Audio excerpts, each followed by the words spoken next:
Ako večeras čuješ korake ispred svojih vrata, nemoj ih otvarati, jer ponekad mrtvi kucaju tiše od živih. Zamisli da noć nema ivice i da tama ne počinje na pragu kuće, već ti ulazi pod kožu dok sediš u tišini i slušaš sopstveno disanje kako postaje glasnije od svega oko tebe. Večeras ne pričamo o vampirima iz filmova i knjiga. Večeras pričamo o onima koji su ostali zaglavljeni između zemlje i neba, o mrtvima koji nisu naučili da leže mirno. Na Balkanu smrt ne zatvara vrata, smrt ih ostavlja poluotvorenim. U selima oko planine Goč, u mestima gde su groblja bliža kućama nego putu, stariji su učili decu da ne stoje dugo pored prozora noću, jer se u staklu ponekad ne vidi sopstveni odraz, već tuđe oči.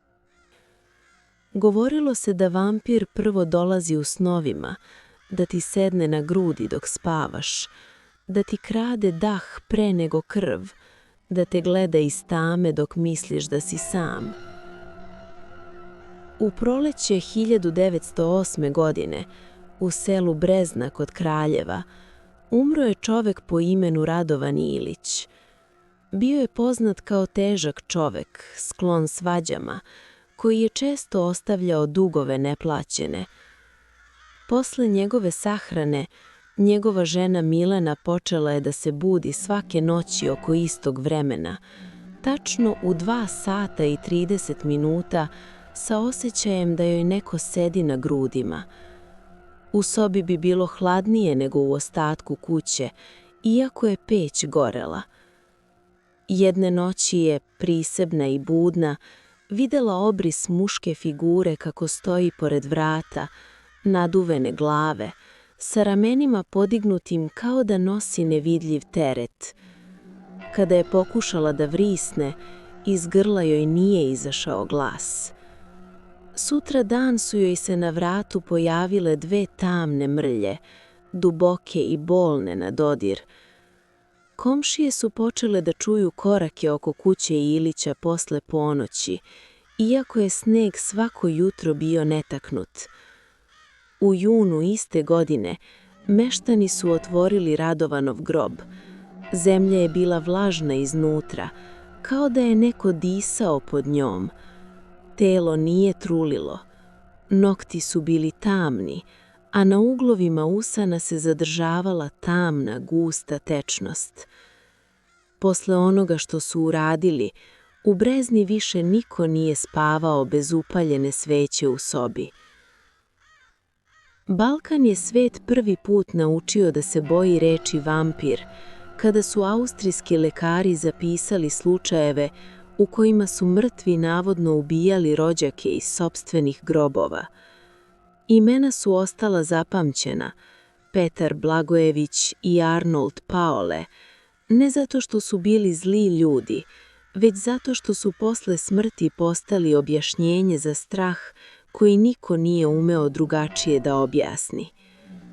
Ti zapisi su kružili Evropom kao upozorenje da se na Balkanu smrt ne završava uvek onako kako bi trebalo i da postoje grobovi koji se ne zatvaraju zajedno sa zemljom iznad njih.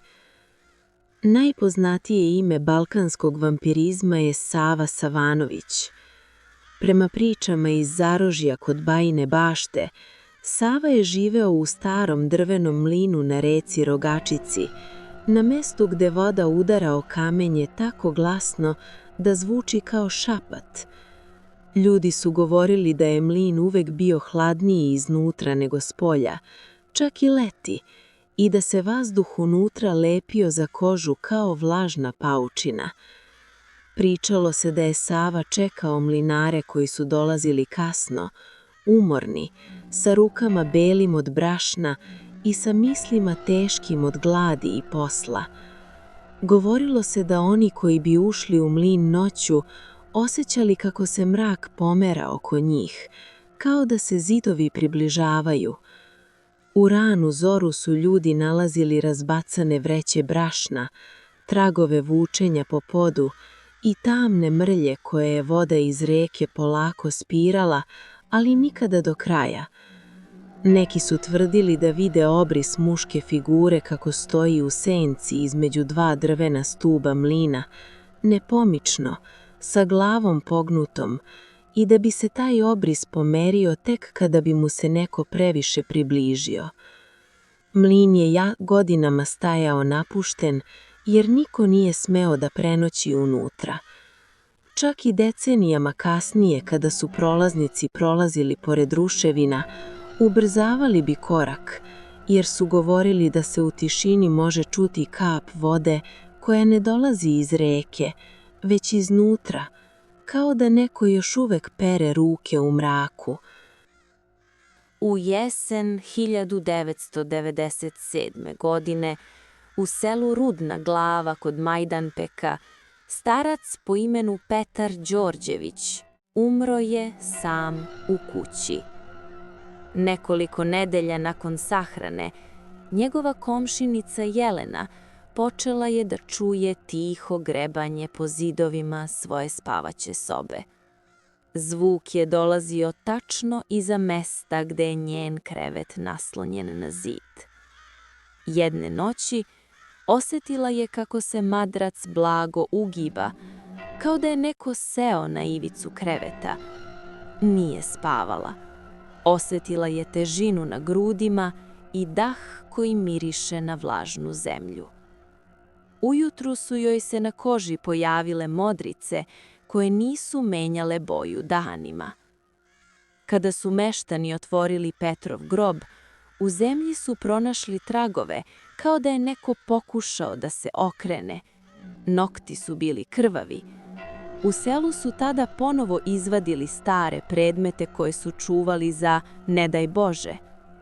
Na Balkanu su ljudi verovali da se vampir može zadržati u grobu ako mu se u usta stavi kamen da ne može da ugrize, ako mu se noge vežu da ne može da ustane i ako se preko grudi zabije glogov kolac, jer se verovalo da drvo gloga peče mrtvu kožu i vezuje dušu za zemlju. U nekim krajevima Srbije, Bosne i istočne Evrope postojalo je verovanje da se pokojniku u vrat zabadaju igle ili metalni klinovi tačno ispod potiljka, kako bi se zakovala senka za telo i sprečilo da se duša odvoji i vrati među žive. Stari su govorili da je vrat mesto gde se dah odvaja od tela i da tu treba probosti put povratka. U nekim selima su igle ostavljali skrivene ispod odeće pokojnika kako porodica ne bi videla šta je urađeno, jer se verovalo da je sramota priznati da se neko boji sopstvenog mrtvog. Iznad groba se posipala so, da vampir ne može da pređe prag između sveta mrtvih i živih, a pored glave pokojnika se ostavljao komad gvožđa ili nož, jer se verovalo da gvožđe para ono što nema više čvrsto telo.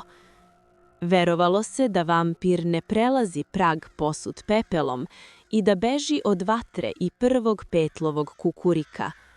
Ali verovalo se i da postoje smrti koje ni jedan ritual ne može da zatvori, jer postoje ljudi koji umru sa previše tame u sebi.